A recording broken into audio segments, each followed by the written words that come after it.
सपने वो नहीं होते जो आपको नींद में आते हैं, सपने वो होते हैं जो आपको नींद ही नहीं आने देते।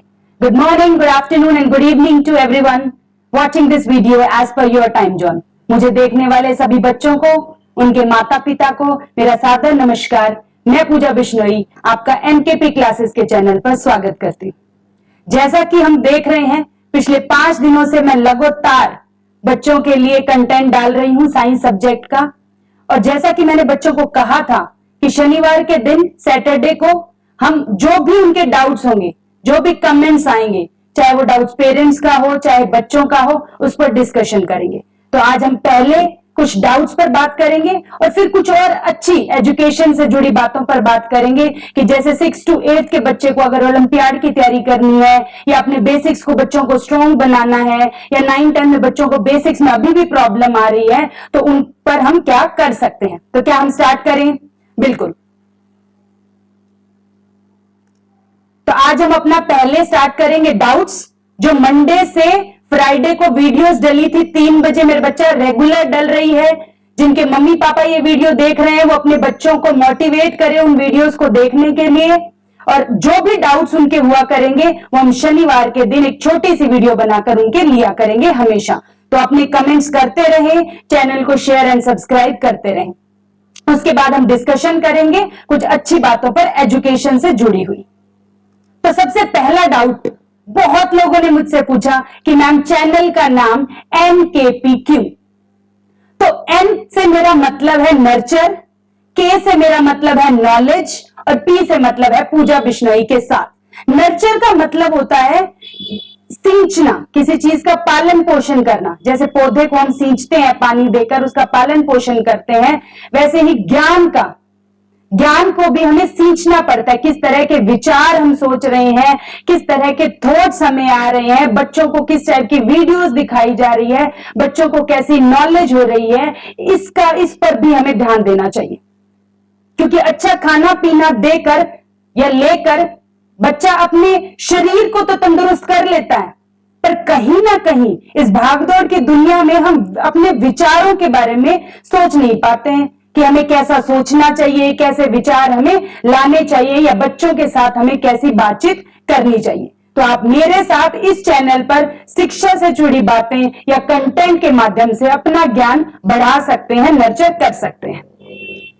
उसके बाद दूसरा सबसे बड़ा जो डाउट लोगों ने पूछा है कि मैडम इस पर आप कैसी वीडियोस डालोगे या कौन सा सब्जेक्ट पढ़ाओगे, उसमें क्या क्या हमें मिलेगा और लैंग्वेज कैसी रहेगी। तो सबसे पहली बात, 9-10 के बच्चे जो कि इंग्लिश मीडियम के बच्चे हैं, उनके लिए सोमवार से शुक्रवार, Monday to Friday, every day 3 बजे एक 9th की और एक 10th की वीडियो डला करेगी, जिसमें हम पूरा 9th 10th का सिलेबस कंप्लीट करेंगे। अगर किसी बच्चे को पिछला 6, 7, 8 का भी अगर 9, 10th में यूज हो रहा है, वो भी नहीं आता है, तो मैं वो भी बेसिक के थ्रू कराते हुए चलूंगी। चाहे बच्चा किसी भी बोर्ड का हो, चाहे बच्चा किसी भी बोर्ड का हो, उसे इसमें हेल्प मिलेगी। और ये वीडियोस कितने बजे आया करेगी? 3 बजे डेली आफ्टरनून में। मैं अपनी तरफ से इसे रिकॉर्ड कर डाल दूंगी। आप अपने समय के अनुसार, अपने बच्चे के शेड्यूल के अनुसार उसे बच्चे को दिखा सकते हैं और बच्चा देख सकता है। इसमें मेरे बोलने का माध्यम, क्योंकि इंग्लिश मीडियम में पढ़ाएंगे हम, तो इंग्लिश और हिंदी दोनों रहेगा ताकि बच्चों को समझ में आ सके। नोट्स भी बनवाए जाएंगे प्रॉपर हैंड रिटन बच्चों को, तो कोशिश करें बच्चे अपने प्रॉपर कलरफुल नोट्स बनाएं। और नोट्स का क्या फायदा होता है ये मैं अपनी पहली वीडियोस में पहले भी बहुत बार बता चुकी हूं। तो नोट्स बनाना जरूरी है, और नोट्स जो मैं जैसे बनवाऊं इंग्लिश में बनवाए जाएंगे, बोलने में समझाने में मैं बच्चों को हिंदी में समझाऊंगी। उसके बाद 6 to 8 का बच्चा इन वीडियोस को क्यों देखे, यहीं से हम बात करेंगे साथ ही साथ जोड़ के कि ओलंपियाड की तैयारी का सही तरीका क्या है।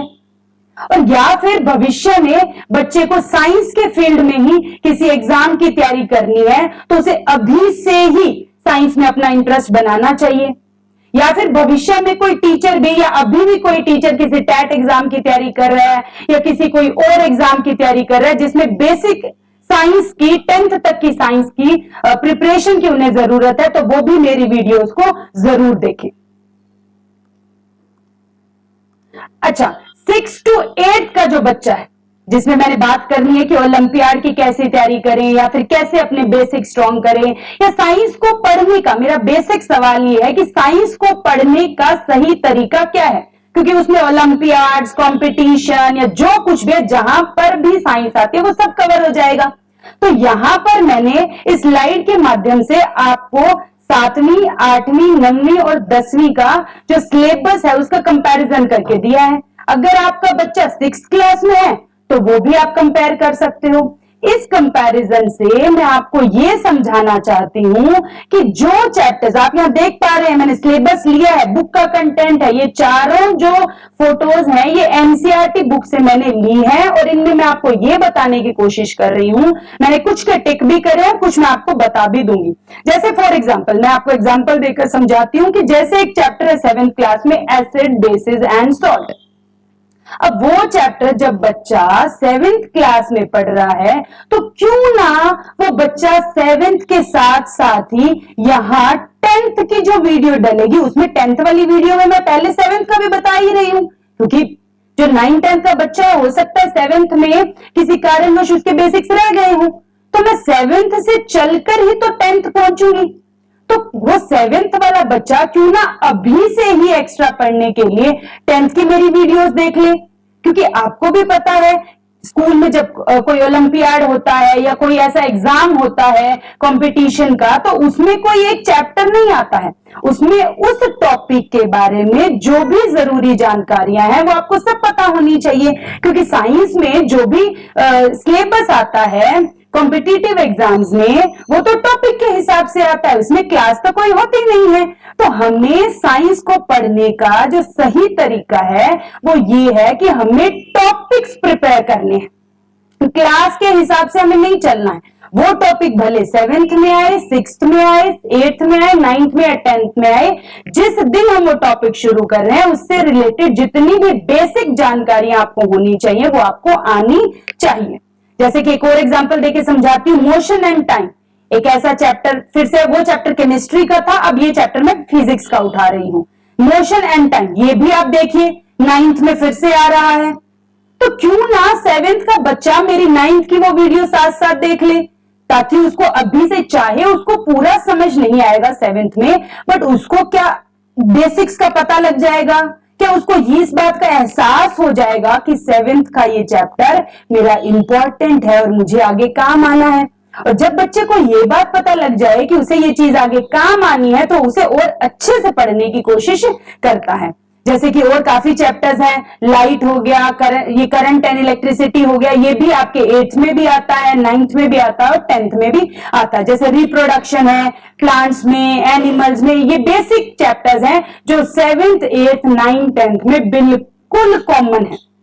मेरे कहने का सीधा सा हिसाब ये है कि अगर आपको साइंस को स्ट्रॉन्ग करनी है, साइंस के बेसिक्स को स्ट्रॉन्ग करना है, चाहे आप ओलंपियाड के लिए करो, चाहे आप किसी कॉम्पिटिटिव एग्जाम के लिए करो, चाहे आप फ्यूचर में साइंस में अपने आप को ले जाने के लिए करो, पढ़ने का सही तरीका सिर्फ एक है कि साइंस को क्लास के हिसाब से ना पढ़े, टॉपिक्स के हिसाब से पढ़े।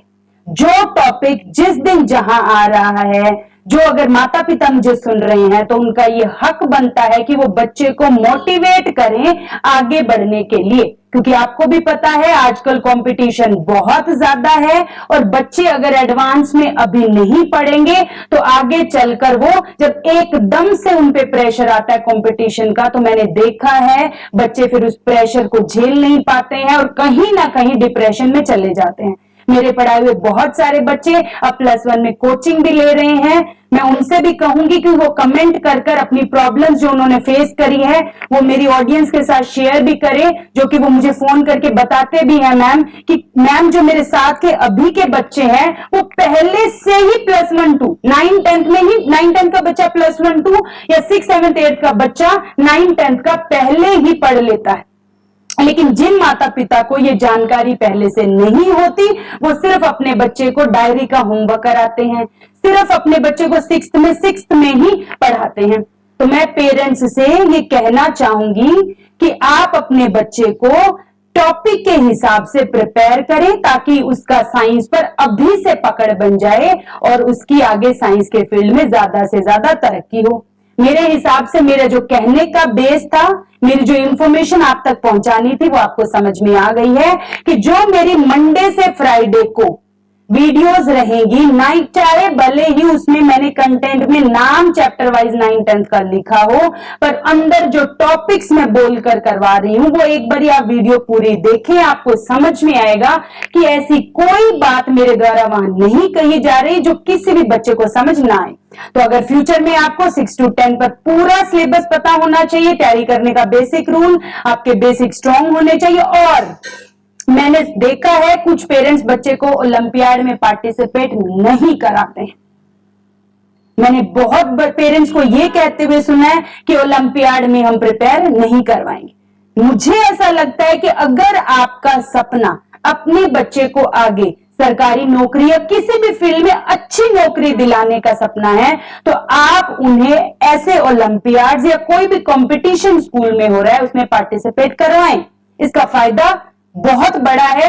एक तो बच्चे को एमसीक्यू मतलब 4 चुनाव में से एक चुनाव चुनने का पता चलेगा, क्योंकि बच्चा अभी तो सिर्फ लिखकर क्वेश्चन अटेम्प्ट करता है, 2 नंबर के, 3 नंबर के, 4 नंबर के, सब्जेक्टिव जिसे हम कहते हैं। लेकिन आगे नौकरी के पेपर में एमसीक्यू टाइप यानी कि चुनाव वाले 4 आपको उत्तर दिए होते हैं, उनमें से एक को आपको चुनना होता है। उसको हम कहते हैं मल्टीपल चॉइस क्वेश्चन यानी कि एमसीक्यू, ऑब्जेक्टिव टाइप पेपर आता है। तो जब ओलंपियाड बच्चा देता है, भले ही उसकी उसमें रैंक ना आए, उसे पता लगता है कि उसे भविष्य में जाकर किस तरह के पेपर देने हैं, क्योंकि सब्जेक्टिव पेपर तो आगे आएगा नहीं। और उसमें कंपटीशन का स्पिरिट, भावना भी पैदा होती है। तो मेरे हिसाब से हमें बच्चे को इस तरह के तरीके से साइंस पढ़ानी चाहिए और मुझे ऐसा लगता है मेरा तरीका आपको भी अच्छा लगेगा। चौथा जो सबसे बड़ा डाउट आ रहा है वो कि मैम ये सैटरडे को जो वीडियो बना करेगी उसमें हम क्या डिस्कस किया करेंगे। तो मैंने पहले ही बता दिया, जो हमारी सैटरडे को वीडियो रहेगी उसमें मंडे से फ्राइडे वाले डाउट्स प्लस एजुकेशन से रिलेटेड कुछ बातें, जैसे मैंने आज आपको समझाया कि साइंस को पढ़ने का सही तरीका क्या है, साइंस के बेसिक स्ट्रॉन्ग करने का सही तरीका क्या है।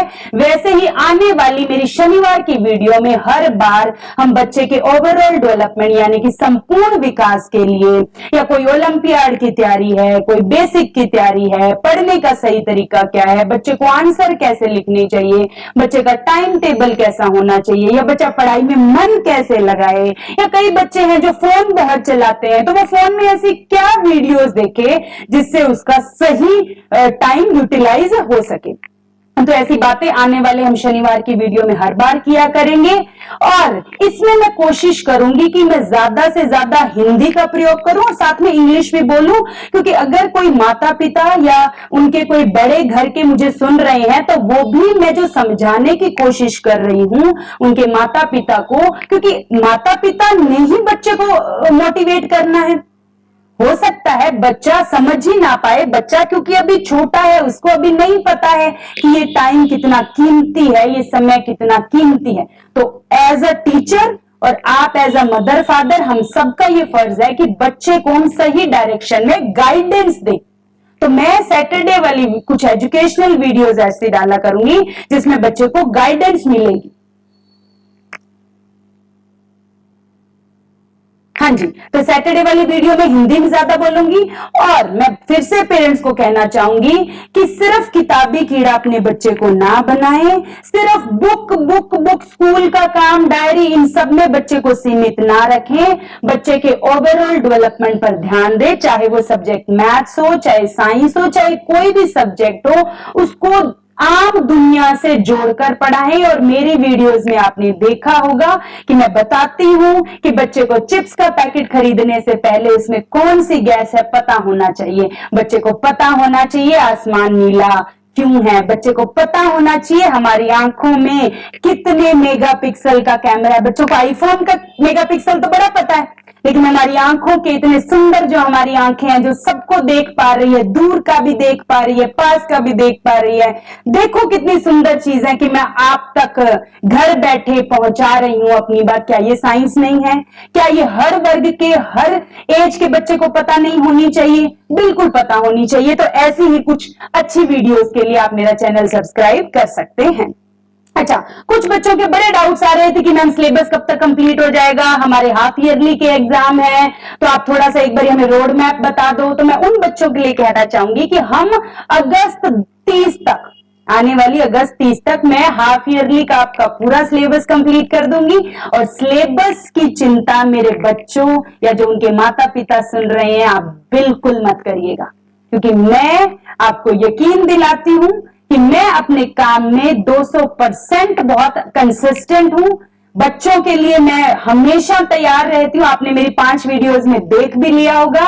हर दिन एग्जैक्ट 3 बजे आपके पास वीडियो पहुंच जाती है, चाहे मैं उसे रात के 2 बजे शूट करूं या सुबह के 4 बजे करूं। ठीक है, तो आपको कंसिस्टेंटली मिलता रहेगा। अगर किसी कारणवश नहीं हो पाता है तो उसकी भी जानकारी आपको दे दी जाएगी वेल इन एडवांस। पर फिर भी अभी के लिए रोड मैप ऐसा रहेगा कि पहले हम केमिस्ट्री करेंगे 21 तारीख तक। अभी एक चैप्टर हमारा डन हो गया है मेरे बच्चों, बोलो यस। अपने मम्मी पापा को बताओ चैप्टर नंबर 1 डन हो चुका है। चैप्टर नंबर 2 अगली 5 वीडियोस में हो जाएगा। उसके बाद उससे नेक्स्ट वीक में हम फिजिक्स शुरू करेंगे। बच्चों के फिजिक्स को लेकर बड़े डाउट आ रहे हैं, तो मैं उनको बता दूं कि तुम्हारी मैडम फिजिक्स की स्पेशलिस्ट है। फिजिक्स उसका स्पेशलाइजेशन है, क्योंकि उसने एमएससी फिजिक्स में करी है। तो फिजिक्स के लिए तो आप बिल्कुल अपनी सीट बेल्ट बांध लो, उसमें तो आपको बिल्कुल कोई भी डाउट नहीं रहने वाला। मेरे बच्चों की फिजिक्स फेवरेट होती है। उसके बाद बायो जल्दी हो जाती है, क्योंकि बायो बच्चों को आसान लगती है, उसमें ज्यादा कोई ऐसा नहीं रहता है। तो बायो भी हम अपनी अगले 15 दिनों में बायो भी ऐसा ही 9th में चलेगा, ऐसा ही 10th में चलेगा। तो आई थिंक आपको समझ में आ गया है। उसके बाद एक डाउट बड़ा आ रहा है कि मैम आपने इतने सालों के बाद यूट्यूब पर पढ़ाने का क्यों सोचा? तो देखिए भाई, आज इंटरनेट की सुविधा जो है सबके पास है। मुझे आज भी याद है जब मेरे टाइम पे इंटरनेट नहीं होता था, फोन नहीं होते थे और ऑनलाइन क्लासेस का जमाना नहीं था, तो मुझे कितनी मुश्किल हुई थी, क्योंकि मैं गांव से थी, मुझे बड़ी मुश्किल होती थी अच्छी ट्यूशन के लिए। पर भगवान का शुक्र है कि मुझे मिल गई थी, पर हर बच्चे को नहीं मिल पाती है। इसीलिए आज मुझे 6 साल इस फील्ड में होते हुए जो मैंने महसूस करा है कि शहरों में तो चलो फिर भी मेरे बच्चों को आसानी से मिल जाती है, लेकिन गांव में ट्यूशन और शिक्षा का थोड़ा सा अभी भी, क्योंकि इंग्लिश मीडियम का अभी भी दिक्कत है। बाकी ऐसा नहीं है कि गांव अभी भी वो उतने पिछड़े हुए नहीं रहे हैं, क्योंकि अभी इंटरनेट की सुविधा सबके पास है। पर क्योंकि मैं भी एक शिक्षक हूं, तो मेरा भी योगदान देना बनता है। तो मैंने इसीलिए अपनी फ्री ऑनलाइन क्लासेस एनकेपी के नाम से शुरू करी है, जिसका मतलब नर्चर योर नॉलेज विद पूजा बिश्नोई है। इससे आप घर बैठे सेफली बिल्कुल अपने मम्मी पापा के पास, उनके सामने बैठकर वीडियो देख सकते हैं। मम्मी पापा भी ध्यान दे सकते हैं बच्चे नोट्स बना रहे हैं कि नहीं बना रहे हैं, मैडम कैसा पढ़ा रही है। ठीक है, विलेजेस में अच्छा टीचर ना मिलना मैं पहले ही बता चुकी हूँ। और बच्चा, कई बार ऐसा होता है कि बच्चा पढ़ना चाहता है, पर उसको ना क्लास में ऐसा कोई एक छोटा डाउट रह जाता है। वो बच्चे जो ये है ना 13, 14, 15, ये टीन एज के बच्चे हैं, किशोर अवस्था के बच्चे हैं, इनको ज्यादा हम डांट या धमका नहीं सकते। पर क्योंकि क्लास में 40 बच्चा बैठा होता है, हालांकि हर टीचर को मैं जानती हूँ, जितने टीचर्स को मैं जानती हूँ वो हर कोई बार बार कहता है, मतलब बहुत मेहनत करते हैं प्राइवेट सेक्टर के टीचर।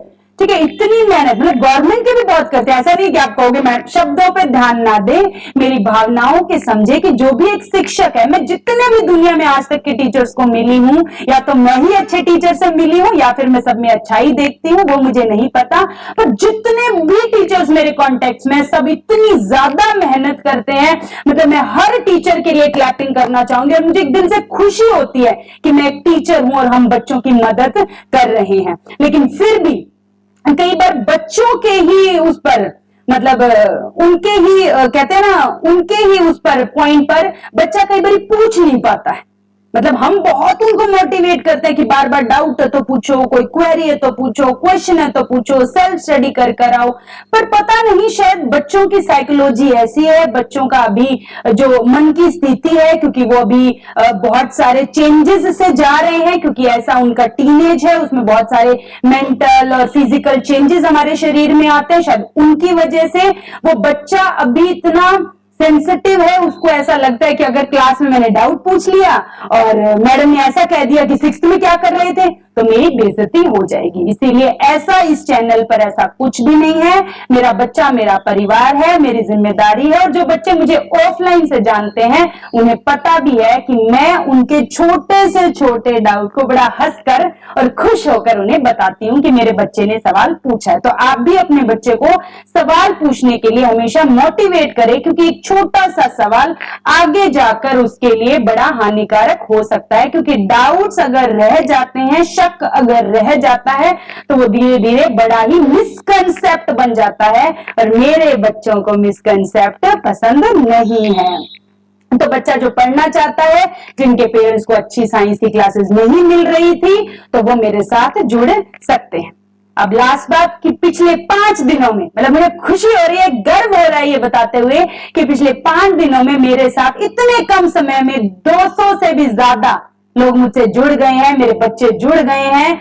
और मुझे एक ही बात इसमें लगती है कि मैंने निस्वार्थ भाव से, मतलब बिल्कुल अपनी शिक्षक होने की वजह से ये जो पहल शुरू करी है, इसमें बच्चों का मेरे को खूब सपोर्ट मिल रहा है। तो कर्म करते रहें और फल की इच्छा ना करें। और इसी के साथ मेरे चैनल को शेयर और सब्सक्राइब जरूर करें, क्योंकि मैं चाहती हूं जो अच्छा कंटेंट, जो अच्छी बातें आप तक पहुंच रही है, वो हम सब तक पहुंचे। और एक बात और खास बात, इस चैनल पर सिर्फ और सिर्फ पढ़ाई की बातें होंगी। शुक्रवार तक, सोमवार से शुक्रवार 3 बजे आपको सिलेबस की साइंस विज्ञान विषय की वीडियोस मिलेंगी। और शनिवार को मैं उन्हीं पर बातचीत करूंगी। अगर कोई बच्चा सोमवार से शुक्रवार रेगुलर मुझे कमेंट करेगा, तो उसके लिए मैं तालियां भी बजवाऊंगी शनिवार को, ताकि उसके माता पिता भी सुने, वो बच्चा भी सुने और प्रोत्साहित हो कि हम डेली अच्छी क्लासेस ले रहे हैं, हम अपना साइंस का बेस स्ट्रॉन्ग कर रहे हैं।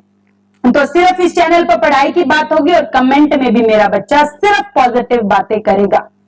नेक्स्ट सैटरडे के लिए ऐसे ही कुछ इंफॉर्मेशन वीडियोस के लिए अगर आप मुझे कोई सुझाव देना चाहते हैं कि मैम ऐसे कैसे करें, बच्चे को कैसे साइंस कराएं, या कोई भी, क्योंकि पेरेंट्स को मैंने देखा है बहुत डाउट आता है, रोज पेरेंट्स फोन नहीं कर सकते, रोज पीटीएम पे नहीं जा सकते। तो अगर आपको कोई भी डाउट आ रहा है तो आप मुझे सिर्फ और सिर्फ एक मैसेज कर सकते हैं, मैं अगले शनिवार को आपका वो डाउट लूंगी।